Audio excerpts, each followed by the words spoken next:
اہم خبر ہے، افغانستان میں چھوڑا گیا امریکی اسلحہ پاکستان میں دہشت گردی کے لیے استعمال ہو رہا ہے۔ سی این این کے مطابق امریکی اسلحہ سابق افغان فوج کی صلاحیت بڑھانے کے لیے دیا گیا تھا، جو افغان طالبان کے دور میں تمام ہمسایہ ممالک کے لیے خطرہ ہے۔ سابق سربراہ جان سوفکو کے مطابق امریکی انخلا کے وقت افغانستان میں 3 لاکھ امریکی ہتھیار چھوڑے گئے۔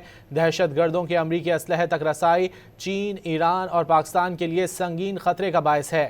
رپورٹ کے مطابق امریکی اسلحہ دہشت گردی کے خلاف کارروائیوں میں ایک بڑی رکاوٹ بن چکا ہے۔ سی این این کے مطابق ٹی ٹی پی اور بی ایل اے کے دہشت گرد امریکی ساختہ رائفلز، مشین گنز، اسنائپر ہتھیار، نائٹ ویژن ڈیوائسز استعمال کر رہے ہیں۔ امریکہ نے گزشتہ سال اگست میں بی ایل اے کو دہشت گرد تنظیم قرار دیا تھا۔ پاکستانی سیکیورٹی فورسز نے دہشت گردوں سے برآمد امریکی مہر لگے ہتھیار سی این این کو دکھائے۔ افغانستان میں چھوڑا گیا امریکی اسلحہ پاکستان میں دہشت گردی کے لیے استعمال ہو رہا ہے۔ سی این این کے مطابق امریکی اسلحہ سابق افغان فوج کی صلاحیت بڑھانے کے لیے دیا گیا تھا، جو افغان طالبان کے دور میں تمام ہمسایہ ممالک کے لیے خطرہ ہے۔